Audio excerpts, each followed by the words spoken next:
Burundi is a wonderful place. Yeah, I heard so much about Burundi before I came, but when I came, I saw that the people are warm, the people are loving, and then coming to GITEGA, meeting Pastor Edith and the church members and leaders, they are very kind. They make the work of God easy for me, and they are willing to also learn and willing to partner with me to advance the work of God here. Ashobora kuzombona kaza nkamusangiza intahe tugasangira ijambo ry'Imana nkamuhanura nkamufasha mu gikorwa cy'Imana asanzwe ayoboye tukanaremeshanya hanyuma tukanasengeranira nditeguye.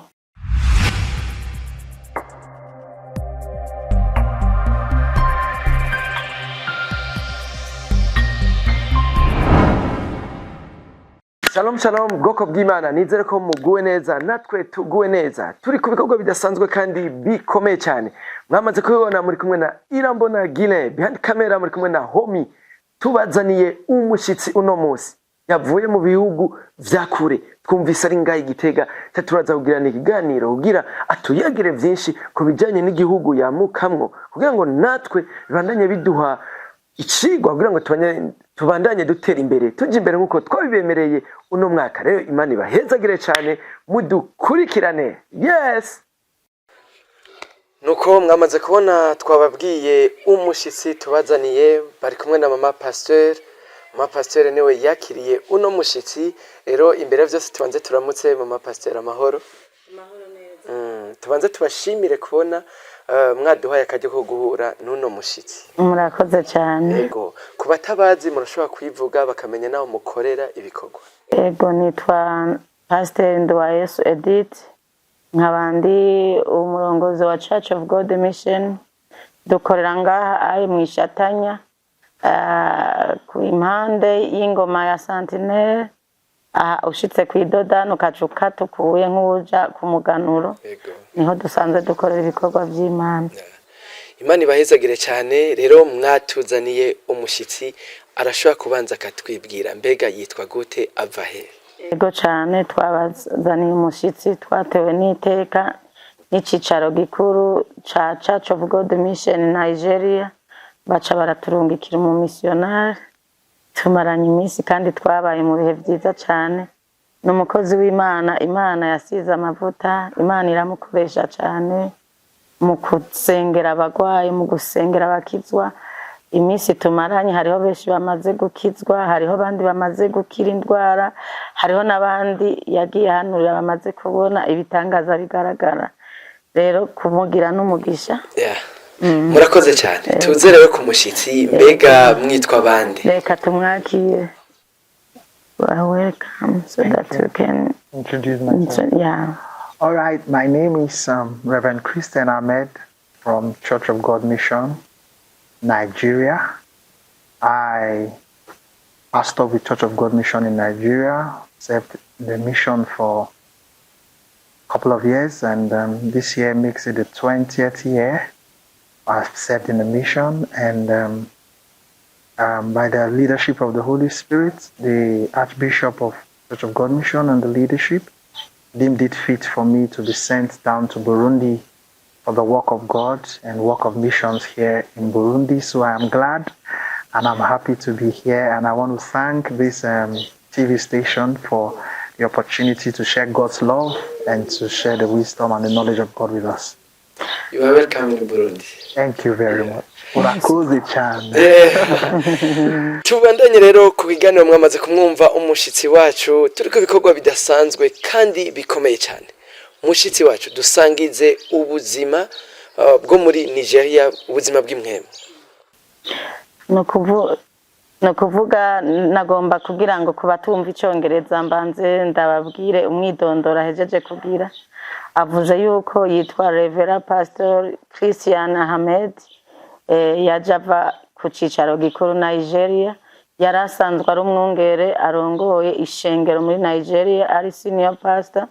Rero Archbishop Benson Margaret Dahoza yaramwizeye, hanyuma bamurungika kugira ngo aze muri mission ngaha mu Burundi. Nico gituma ari ngaha.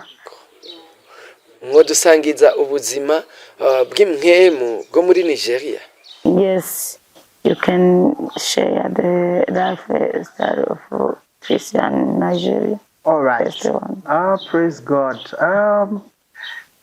Christianity in Nigeria is amazing. Before I start, I would like to say that Christianity is not a religion; it's a relationship. And no kuvuga ubuzima bw'ubukristo canke bw'impwemu muri Nigeria bimeze neza cyane, kandi ngo ubuzima bw'impwemu si kubwa theology ariko nukubwo kuba hamwe mu buryo bw'impwemu.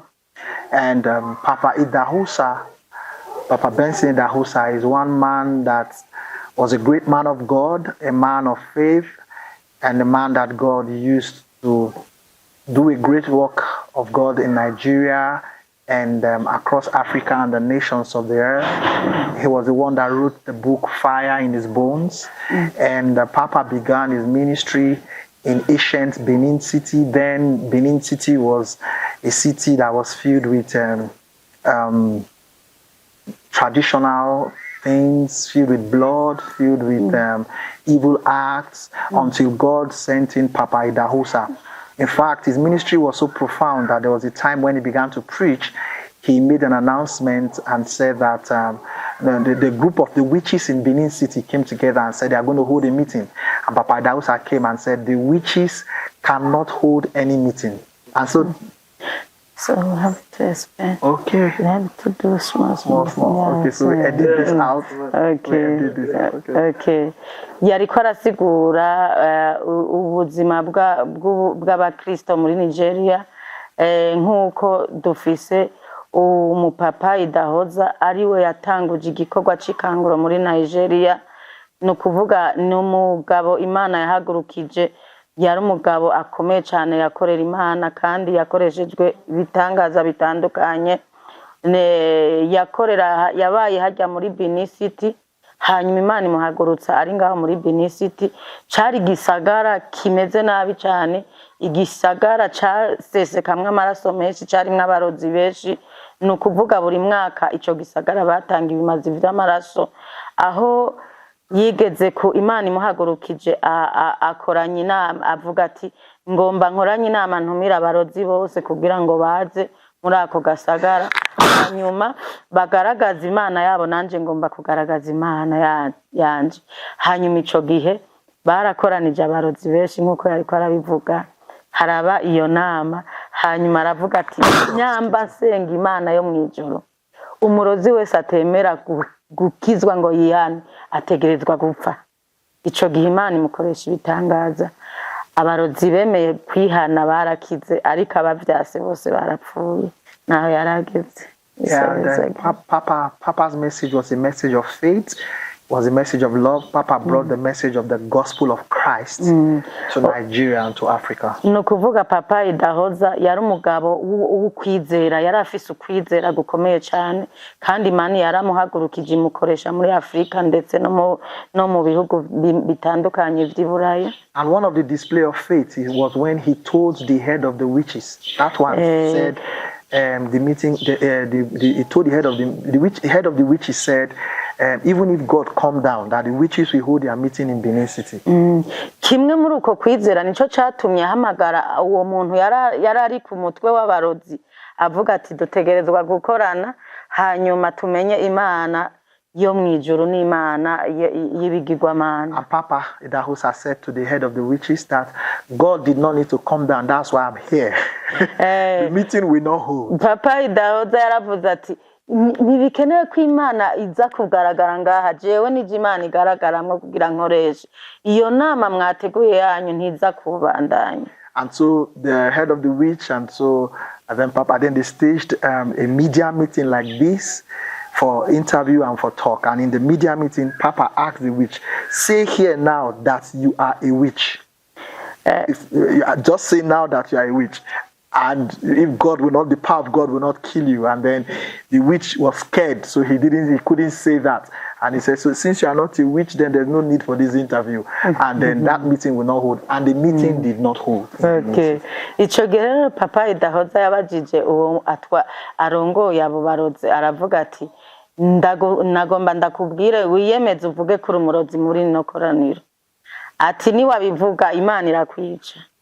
Hanyuma ngo uwo mukuru w'abarozi acaratinya acharavuga ati turahagaritse iyo nama twariko turagira. Papa had crusades in Lagos, in Abuja, in Port Harcourt, in Warri, in several cities in Nigeria, Ibadan, and then begin to have crusades in Zimbabwe, in African countries, and in Europe, in the US, and his ministry was backed up with miracles and proof of the move of God by faith.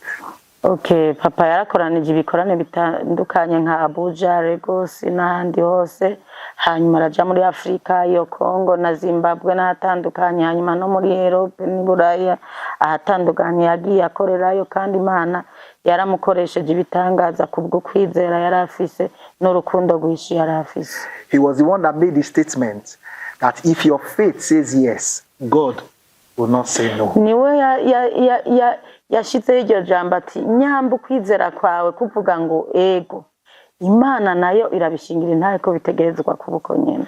Papa was the one that taught that as a believer and as a child of God, what Christ have is what you have. What Christ can do is what you can do. Papa Idahoza niwe yavuze ati namba turabizera ivyo Yesu afise natwe dutegerezwa kubironka, ivyo Yesu yakoze natwe dutegerezwa kubikoresha. He also taught that as Christ is the Son of God, you too, you are the Son of God. Namba ni Papa Idahoza niwe yavuze ati namba Yesu ari umwana w'Imana nawe nyene uri umwana w'Imana. Yes, turabona hari abantu benshi twumvije intaye ya Papa Idahoza. Hari abantu benshi bakoze Imana bakomeye mu isi yagiye arigisha anafasha anasenga. Bega how tubwira. Do you know the people Papa Idahoza was pray for them to raise up? Yeah, Papa raised a lot of great men in Nigeria. Papa yarahagurukije abagabo bakomeye mu kwizera muri Nigeria. Abapastori benshi. Pastor Ayo Orisejafo. Pastor Ayo Orisejafo. Zili Agri, Pastor Zili Agri. Pastor Zili Agri. Bishop Oyedepo. Bishop Oyedepo. Apostle Suleiman. Apostle Suleiman. There were Bishop Wali Ajayi. Bishop Wali Ajayi. Great men of God that were raised under the ministry of Papa across Nigeria, Africa, and the world. Abagabo badasanzwe bahagurukiye ku birenge vyiwe muri Nigeria ni benshi ndetse no mu bihugu bitandukanye ku isi barahari. Papa Idahoza nubuhe bucuti bafitaniye na Prince Oyokilo? So Papa Idahoza, what the unity they have between Idahoza and Chris Yakilome? Oh, Chris Yakilome, great man of God, Christ Embassy. He honors Papa Idahoza so much because in the early days he worked with Papa Idahoza in the office under Papa Idahoza. Yahoze barafitaniye ubucuti budasanzwe kuko Chris Yakilome yahoze akorana na Papa Idahoza muri office. And Papa Idahoza actually impacted his life in many ways before he exited. Hanyuma Papa Idahoza ico gihe Chris Yakilome yagira umuhamagaro wo gukorera Imana wenyene niwe yamurungitse aramusengera. Papa Idahoza is one man of God that most of the times when you hear Chris Yakilome talk, he's just the one man of God that he always refers to as someone that God used to also raise him in ministry. Niwe yafashije cyane yaramwigishije kandi aranamusengera, niwe yatumye aba umukozi w'Imana akomeye kandi atuma asigwa amavuta yo guhaguruka. Kandi insubiye inyuma Chris Yakilome yize muri All Nation for Christ ishure rya Papa Idahoza. Tuje ku bijyanye n'ubutunzi. Turabona Nigeria ari igihugu giteye imbere rwose mu bijyanye na business, ibintu byo gutunga. Mbega ni irihe banga Nigeria bakoresheje? Second one. Okay, the Nigerian church and how they have been able to prosper and expand and advance the kingdom of God. The Nigerian church is known for a few things I will mention. The Nigerian church is known for the word of God. The Nigerian church is known for prayer. The Nigerian church is known for teaching of the word of God. And the Nigerian church is known for giving. Okay. Ikintu catumye muri Nigeria na cyane cyane haba iterambere canke n'ubutunzi biciye mu ishengero ryo muri Nigeria, icambere n'abantu biga ijambo ry'Imana cyane, ica kabiri n'abantu bagiye bakunda igikorwa cyo gusenga cyane, ica gatatu n'abantu bakunda gutanga cyane. Iyo niyo soko ya mbere yo kugira ngo habiterambere. So because the people are well taught with the word of God, they understand what it means to partner with God and advance the work of God by giving to the work of God, by making themselves available to do the work of God. Kubera abeshi barigishijwe ijambo ry'Imana, hanyuma iryo jambo ry'Imana bamaze kurimenya bituma baca bakora igikorwa cyo gutanga. Nagomba taravuga nshinge intahe gatonyi, je naramaze imyaka hafi 3 muri Nigeria ndi kwishura, no kuvuga habaye umwe yansangije intahe arambwira ati muri Nigeria harabaye ibihe igihugu ca Nigeria cari gikenye cyane, hanyuma rero ico gihe turaba mu bukene bumwe budasanzwe aho umuntu nyene yakena gose. Ati hanyuma igikorwa cabaye kugira ngo tuve muri ubwo bukene, ati Imana yahagurukije abakozi b'Imana harimwo uwo papa idahoza batangura kwigisha igikorwa cyo gutanga. Hanyuma ico gihe haba n'abandi bakozi b'Imana bavuye hanze bakaza bahanurira igihugu ca Nigeria ko bakwiye gutanga, maze baca bigishwa gutanga. Bamaze kwigishwa gutanga, ico gihe hatangura kubiterambere, Imana itangura kubahezagira, Imana itangura kubuha ubwenge bwo gukora ibintu bitandukanye. Arambwira ati aha utubona gutyaye twebwe twarize gutanga, ndashobora gufata nk'iyi karamu nkayiha umukozi w'Imana, ati kandi nkaca ndamubwira nsengera, aho nyene umugisha w'Imana ndawutahanye. Rero avuga ati tumaze gutanga igihugu caciye gitangura kubamwo iterambere. Ati kugeza n'ubu rero naho muri Nigeria naho yoba ari umuntu atazi Imana, agasanga hari ahantu bariko barakora igikorwa c'Imana, hariko harubaka urusengero, aca agenda akazana amahera nk'imifuko 10 canke 20 y'isima, ati ndashizemwo kugira ngo nanje mpezagirwe. Naho yoba atinjira mu rusengero arashobora gufata amahera yiwe akavuga ati ngomba Imana impezagire, ndaje gutanga ica 10 ngaha mw'ishengero. Niyo ntango n'isoko ry'iterambere ryabo. Burundi barasenga. Burundi kweri amashengero. In Burundi they are praying and the churches is plenty. So one of the things that I've also made the Nigerian church to prosper and grow is that the Nigerian church, alongside teaching the word of God, making the people having an understanding of what is being taught, so they can partner with God in giving, partner with God in laboring for the kingdom, and also setting up schools, universities, investments from which they can generate funds from to do the work of God in Nigeria. The Nigerian church is a giving church, and it's one of the reasons why the church is prospering.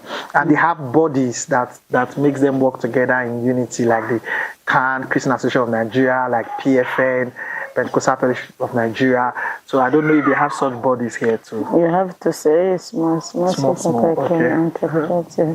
So yariko aravuga bandanya icatumye muri Nigeria habiterambere na cane mu mashengero y'Imana, ugasanga hari iterambere nuko hariya muri Nigeria abeshi barigishwa ijambo ry'Imana, hanyuma bahejeje kuryigishwa bagatahura, bamaze gutahura bagashira mu ngiro ijambo ry'Imana rivuga, hanyuma bagaca batangura kubikora. Kandi kindi naco barigisha ko abantu bakwiye gutanga. Abantu bo muri Nigeria baramaze gutahura ibanga ryo gutanga.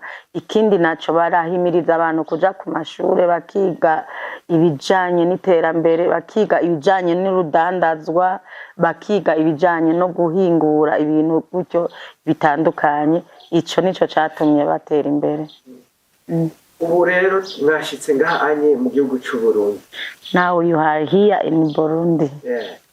No buhe butumwa nihe misoro cyane ke gikorwa cyabazanye bwa mu gihugu cy'Uburundi. What is the mission for here, Burundi? Okay, Welcome. praise God. My mission to Burundi, it's very simple, is to bring the gospel of Christ to Burundi, to come teach the word of God, the love of God, and to come train the young men, youths, and teach the families how to be able to live out the principles of the word of God in their lives. Let marriages be intact. Let students have visions and grow to become something by the word of God. So my mission is very simple. I came with the love of God and the gospel of Christ. No kuvuga mission yanje ni mission nyene nazanywe no kugira ngo mvuge ubutumwa mu bantu, naje nzanye ijambo ry'Imana kugira ngo nigishe abantu, nigishe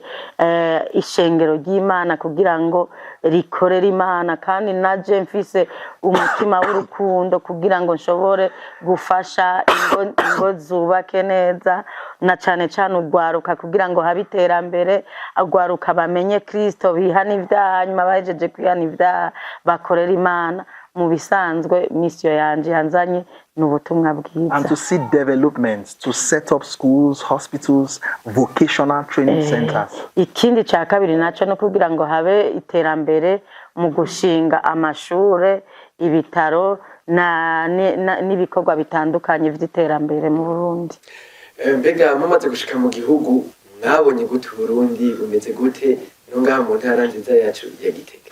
When you reach here, Burundi, how will you see Burundi when you coming? How will you see even here Gitega? How will you see and feel Burundi? All right. Burundi is a wonderful place. Yeah, I heard so much about Burundi before I came, but when I came, I saw that the people are warm, the people are loving, and then coming to Gitega, meeting Pastor Edith and the church members and leaders, they are very kind. They make the work of God easy for me, and they are willing to also learn and willing to partner with me to advance the work of God here. Okay. Igihe naringira nzino mu Burundi, baravuga mu Burundi uko hatandukanye, bakavuga ni igihugu gikenye, ni igihugu nyene abantu baho nyene muri Afrika nyene batoba bameze neza, ariko maze gushika hano nasanze ivyo bambwira nkiri hanze bitandukanye n'ivyo niboneye. Nasanze mu Burundi ari heza cyane, nasanze abantu baho bameze neza, baranyakiriye neza, nsanga nshitse Igitegaho nasanze abanyagitega bafise urukundo, nagiye mpura n'abagenzi baza kundaba kandi ndabakunda cyane. Naraho nashitse nakigwa na Pastor Edith, niwe ariko aranshigikira kugira nshobore gukwiza ubutumwa nkuko ari nayo mission cyane cyane yanzanye. Muri dufatiye ku gikorwa cyabazanye uno munsi abakozi b'Imana cyangwa amashengero cyangwa imiryango nk'uko mwabivuze ishobora kubakenera, mbega yo babona about the work who brought you here. If the servant of God can need you so that you can help them, can you find you easily? Yes, I am available. I am available. The church I pastor here is Church of God Mission International, Burundi. I'm the national pastor, the zonal coordinator. We have 7 branches. We have 2 branches in Bujumbura, 2 branches in Gitega, 3 branches in Rutana, Yakiruri. And so I'm available here at the church office for anyone who wants to see me, any pastor who wants to talk to me about the word of God, the work of God, anyone who wants to come for counseling and prayer. I'm available to be able to share with you, pray with you, encourage you, and inspire you to fulfill God's plan and purpose for your life. No kuvuga nubwo naje ku bwa Church of God Mission dusanzwe dufise ama branch ndwi, hari haha Igitega ku cicaro gikuru dufiseyo branches 2, i Bujumbura dufise branches 2, Gatungurube na Kamenge, mu Rutana turafise nyene izindi branches 3, ariko kubw'abakozi b'Imana nditeguye nditeguye ndi ready kandi uwo nkenera wese ashobora kumbona uzonkenera ndafise ibiro kuri eglise ashobora kuzombona kaza nkamusangiza intahe tugasangira ijambo ry'Imana nkamuhanura nkamufasha mu gikorwa cy'Imana asanzwe ayoboye tukanaremeshanya hanyuma tukanasengeranira nditeguye. Yes, murakoze. Tuze kurangiza. Barabonye ko hari gikorane muri mission aho haruguru aho ibintu kimwe gose maze iminsi mu masengesho. Mbega wadusangiza iyi program ya kino gikorane? We're about to finish. We see that you have a crusade here. Can you tell us about your crusade? Okay, before I talk about the crusade, when I came, the Lord laid in my heart to begin to pray for Burundi. Burundi is a great country, and Gitega, which is the center of Burundi, I know of Gitega, and then I know of all the provinces. I know of Buhumuza, I know of Burunga, I know of Bujumbura and Butanyerera and all that. So I love Burundi, and I've been praying for Burundi. Burundi is going to fulfill her purpose in Africa, East Africa, and the world. Light is going to shine from Burundi all over the world as the gospel comes and the love of God comes. And one of the ways that the Lord has laid in our heart to begin to reach out to people is crusades. And this weekend we are having a crusade that is coming up here in Church of God Mission, Gitega Shatanya quarters. And the crusade is going to take place on Friday at about 3 p.m. and then on Saturday, same time, 2 p.m. and then on Sunday, 8 a.m. And so I'm inviting everyone to come from the crusade. Come with your brothers, your sisters, your fathers, your mothers, your loved one. Come and receive the love of God. Come and receive your healing. If you are sick, we'll pray for you and God will heal you. And if you are down, if you are down, we'll minister to you and you'll be strong. And I want everybody to come for this program because I know that it will be a blessing. Yesterday I was at the radio station and ministered from the radio station. While I was ministering, the Holy Spirit said to me, someone was sick back at home with a back pain. And I prayed for the healing. In a few minutes, the person called in to the radio station to say, I was the one that had the back pain. I've been down now for almost 2 years, confirming that God's word is true and God cannot lie. And many other people receive their healing and salvation. So this crusade, I want to invite pastors, young men, women, workers, businessmen, come and receive the love of God and be transformed. Amen. Ariko aravuga ati imbere yuko mvuga ivyerekeye program nagomba kuvuga yuko ngishika ngaha mu Burundi Imana yampaye umutwaro wo gusengera Burundi. Imana iravuga ko Burundi ari igihugu kidasanzwe, igihugu Imana yahezagiye, kandi ngo umuco uva ku Mana ugiye kwakira iki gihugu cy'u Burundi. Imana icimpa umutwaro wo kugisengera. Rero kubera Imana yampaye umutwaro wo kugisengera, ndagikunda cyane kandi nama ndiko ndagisengera. Hanyuma ncagirirwa ubuntu nza kushikira hagati mu gihugu mu ntara ya Gitega nziza cyane, kandi nahabonye umugisha kandi mbandanya gusenga Imana. Rero kubw'ivyo nico gituma twaciye dutegura program kugira ngo habe igikorane. Twarateguye igikorane kizotangura ku munsi w'ejo kuwa gatanu saa 9 tuzoba dutanguye, hanyuma kuwa gatandatu saa 8 tuzoba dutanguye, kuwa Mungu saa 2 z'igitondo tuzoba dutanguye. Nariko rero ndabatumira kugira ngo muze ntumira abapastori, ntumira abakozi b'Imana batuye muri kano karere, ntumira abamama n'abapapa n'abigeme kugira ngo muze. Imana yiteguye gukora ibitangaza. Imana izokiza abagwayi, abafise abagwaye babazane, uzanane na mugenza utumira abatandukanye kugira ngo muze muraba ubwiza bw'Imana. Arizera adakekeranya ko Imana izokora ibitangaza muri ico gikorane. Yesu abahezagira. Ego turabashimiye cyane mukozi w'Imana kanya muduhaye tukaganira. We thank you for the time you give us so that you can discuss each other. I'm grateful. Thank you very much also Urakoze Chan for the time that the media firm has to come and do this interview. I believe it will be a blessing to everyone in Burundi, Gitega and Burundi at large. The time for Burundi to rise has come. The time for Burundi to shine has come. The time for Burundi to to receive their blessing and become a blessing to the world has come. And so I want everybody to come and be a part of this. And there will be testimonies everywhere. There are already testimonies in our churches of what God is doing. In the first 3 months I came, we saw 250 persons give their life to Christ. We saw close to about 50 baptized. I want everyone to come and they will be blessed. I share a little Kirundi that I understand.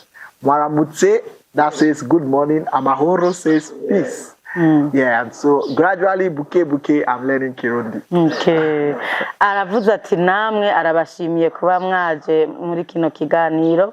Ati nico gituma ngo turiko turasenga kandi Imana yiteguye gukora n'igihe cy'u Burundi yuko ngo bukayangana n'igihe Imana igomba guhagurutsa Burundi kugira ngo bukayangane kandi ubwiza bw'Imana bubonekane ku Burundi.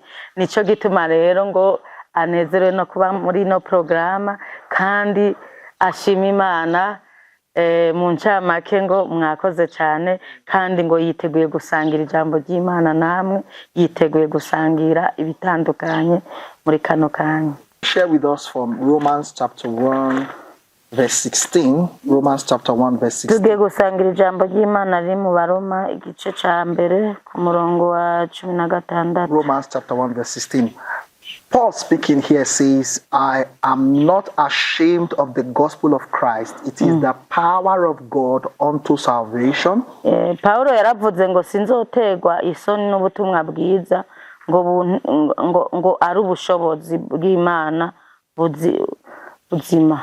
Unto salvation to the Jews first and to the Greek and to everyone who believes, to Burundians. Ku Bayuda no ku Bagiriki na cyane cyane ku bari wese azokwizera no mu Burundi. Hallelujah. Amen. So the word of God is the power of God that brings salvation to mankind. Ijambo ry'Imana n'ubushobozi bw'Imana buzana agakiza ku bantu. The Bible says, for God so loved the world that he gave his only begotten son. Bibiliya iravuga ngo kuko urukundo Imana yakunze abari mu isi byatumye itanga umwana wayo That kinege. whosoever believes in him will not perish but have everlasting life. Kugira ngo uzomwizera wese ntazapfe rubi ariko azohabwa ubugingo budashira. God loves the sinner but God hates sin. Imana irakunda abanyabyaha ariko Imana yanka icyaha. And because God is a just God, the soul that sins will die. Imana ni Imana, umuntu wese abandanya gukora ibyaha azopfa. According to God's word in Ezekiel chapter 8. Nkuko Bibiliya bivuga muri Ezekiel igice cya 8. And in Romans 3:23 said the wages of sin is death. Hanyuma mu Baroma 3:23 igice cya 3 ku murongo wa 23 say the wages of sin is death. Haravuga ngo kubw'urupfu bwa Yesu icyaha cyararangiye. So Jesus came and took upon him the sins of the whole world, including your sin.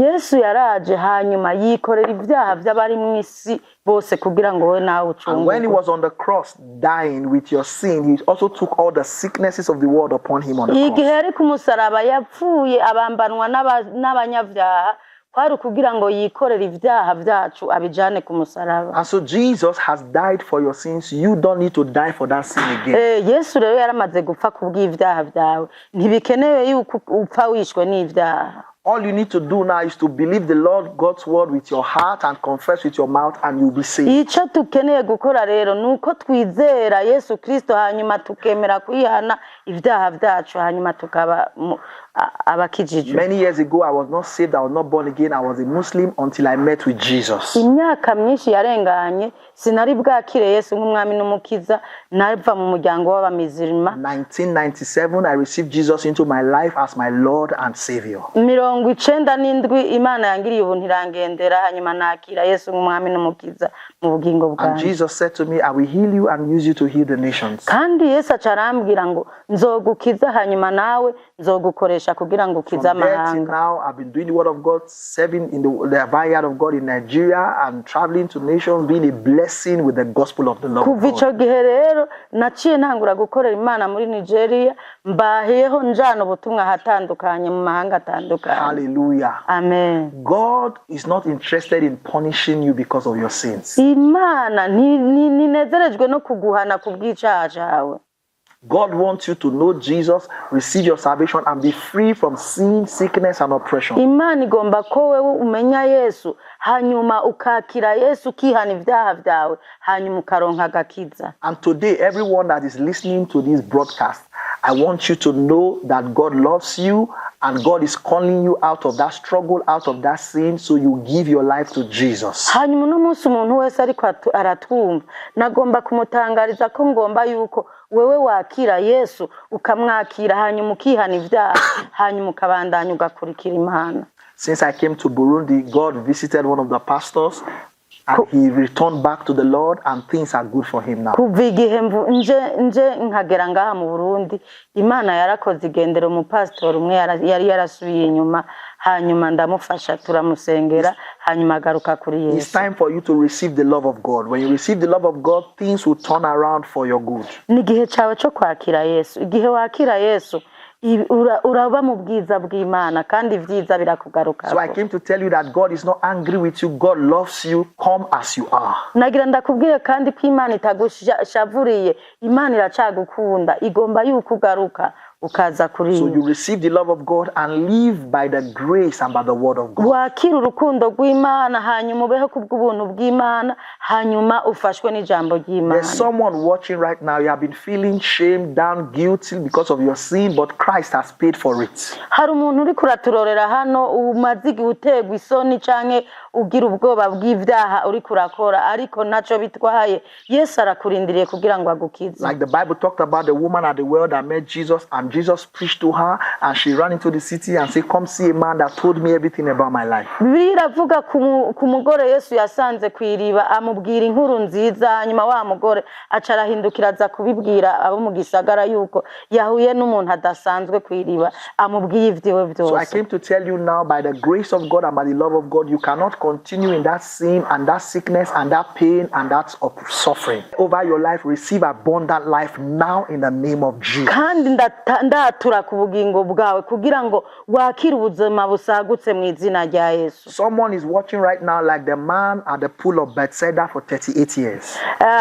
Hari umuntu ariko araturorera yoba ameze nka wa wundi yari amaze imyaka ari ku kidengeri agwariye ku kidengeri imyaka 38. So there's this problem you have had in your life now for some years, but I declare that that problem is removed today in the name of Jesus. Ingorane umaranye igihe kirekire nanje ndagutangarije kugira ngo Yesu arabirangiza mu izina rya Yesu. Hallelujah. Someone, you are watching me right now and there is just quarrel and fight in your family, unrest, but hear the word of the Lord. Jesus has brought peace to that home right now in the name of Jesus. Hari umuntu ariko aratwumviriza asanzwe afise ibibazo mu muryango mu rugo rwiwe hari intambara bariko barashwana n'uwo bubakanye ariko Imana iravuze ngo irazanya amahoro ni wizera mu rugo rwawe. By the Holy Spirit, I just want to minister to some persons. I hear in my heart the Lord is saying they have medical problems. There's a woman watching. You have a child in the hospital that have a problem with the head and also with the blood. And the Lord said I should tell you now that that child is being healed of that disease in the name of Jesus. Hari umuntu ariko aratwumviriza w'umumama kuri uno mwanya afise umwana agwaye afise ikibazo cyo mu mutwe bene c'amaraso. Imana iriko iramubwira yuko uwo mwana muri uno mwanya Yesu amukijije mu izina rya Yesu. Someone is battling stomach pain. Someone is battling stroke. Someone is battling eye pain. I command those diseases off your body in the name of Jesus. Hari umuntu afise ibibazo byo muri estoma, hari umuntu afise n'ibibazo by'amaso, aho ndatangaje kuri abo bantu kugira ngo bakire ugukira mu izina rya Yesu. Someone listening to me now, you don't know where your next rent is coming, your next food is coming, but God said, I am going to provide for you by favor supernaturally this week. Receive it in the name of Jesus. Hariho umuntu asanzwe afise ikibazo, Imana imbwiye yuko ntaco bitwaye kuwa mbere yaguhevde n'uwa kabiri yaguhevde, ariko Imana igiye kukuzanira bishasha muri ino ndwi. If you'd like to know what God did for you via this broadcast, God healed you, God saved you, let us know. And before we go, I need to lead someone to Christ who wants to receive Jesus. Turagomba kuzokumva intahe zanyu nyuma yaho tugiye kurangiza iki kiganiro z'umugoroba hanyuma kizobandanya kugeza kwa Mungu isaha z'igitondo. Kaze mwese, Yesu arabakunda. murakoze cyane. murakoze cyane. The Lord bless the media house, the Lord bless Gitega, the Lord bless Burundi in Jesus' name. Imana ihezagire aba bakozi bakora muri media, Imana ihezagire n'Igitega, Imana ihezagire n'igihugu cyacu. Yesu abamugisha. Thank you, God bless. Thank you. Salocom TV1.